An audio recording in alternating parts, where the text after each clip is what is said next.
Welcome to Social Working's lecture.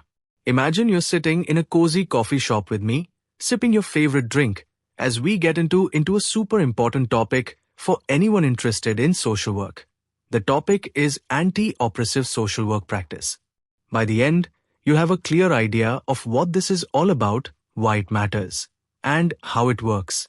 If you want to read it, visit our website www.socialworkin.com. Are you ready? Let's get started.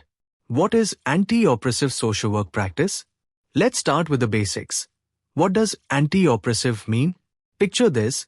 Society sometimes has systems like rules, policies, or attitudes that unfairly hold certain groups back. Maybe it's because of their race, gender, class, or disability. This is called oppression, and it limits people's opportunities. Anti-oppressive social work is all about saying, nope, that's not okay. It's a way of working with people that challenges those unfair systems and helps build a world where everyone gets a fair shot. It's not just about helping one person. It's about changing the bigger picture for justice. Let's hug a quick check-in. Can you think of an unfair rule or stereotype? Maybe something you've seen or felt? Pause the video, jot it down, and let's connect with this idea together. You can write your perspective in comment section. Now, the meaning. At its heart, anti-oppressive social work is about empowerment and justice. Social workers don't just fix problems for people. They work with them to tackle unfairness. For example, if someone can't get a job because of discrimination, a social worker might help them find work and push for better hiring rules. It's like being a teammate who says, I've got your back. Listening to their experiences, respecting their struggles, and helping them fight for their rights. Imagine you're a social worker. A client tells you they're being treated unfairly at school because of their background. What's one thing you might do to support them? Take a second to think about it. Maybe share your idea in the comments. Let's get a little formal for a moment to define it clearly. Anti-oppressive social work practice is a framework that focuses on understanding and challenging systems like racism or sexism. A commitment to equality, reducing power imbalances between social workers and clients. A way of practicing that values diversity, respects people's lived experiences, and promotes social change. In simpler words, it's social work that fights unfairness, lifts people up, and makes society better for everyone. Hope you understand the meaning and definition of this concept. Let's discuss about the theoretical details, the ideas behind it. Now, let's explore the why and how, the theories that shape this practice. I'll keep it simple and interactive. These are like the roots of a strong tree. Critical social theory.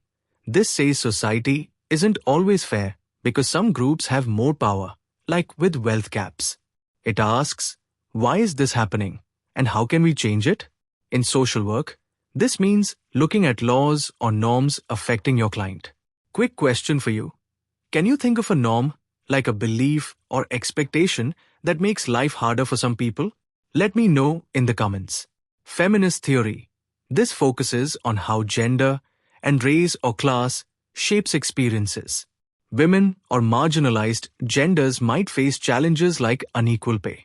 Helping a single mom get childcare is anti-oppressive because it tackles that system. Try this. If you are helping someone with gender-based unfairness, what might you do? Share your thoughts. Anti-racism theory. Racism isn't just personal. It's in systems like education or housing. A social worker might advocate for policy changes if a black client is unfairly treated. Reflect. Have you ever noticed a system, like a school rule, that seemed unfair to a specific group? What was it like? Let's keep going with more theories. Intersectionality. This is a big one. It says identities like race, gender, and disability overlap, creating unique struggles.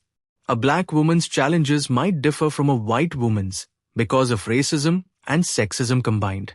Challenge. Think of someone with multiple identities, like a disabled immigrant. How might their challenges differ from someone with just one? Let's discuss. Empowerment theory. This is about giving power back. Instead of being the expert, Social workers partner with clients to build confidence, like helping a community protest unfair rent hikes. Your turn now to answer. What's one way you could help someone feel confident to stand up for their rights? Drop your ideas below. How it looks in real life. Let's make this practical. As a social worker using this approach, you might listen deeply, hear your client's story, and how systems like poverty affect them. Challenge unfairness. Advocate if a client is denied services because of their identity. Build partnerships. Work as equals, respecting their knowledge. Promote change. Join community efforts like campaigning for better healthcare. Quick poll. What stands out to you in this example? Would you focus more on individual help or the bigger policy change? No wrong answers. Tell me in the comments. Why it matters. Anti-oppressive social work is so important because it doesn't just put a band-aid on problems, it fixes the root causes. It creates a world where everyone can thrive, not just survive, while respecting dignity and giving people a voice. Final interactive moment. If you could change one unfair thing in the world to make it more just, what would it be? Take a moment to think and share your answer below. Wrapping it up. So, there you have it, anti-oppressive social work practice in a nutshell. It's about fighting unfair systems, empowering people, and making society better. We've covered its meaning, definition, and cool theories like intersectionality. Thanks for joining me today. Visit Social Workin for more resources related to social work, psychology, and sociology. Thank you.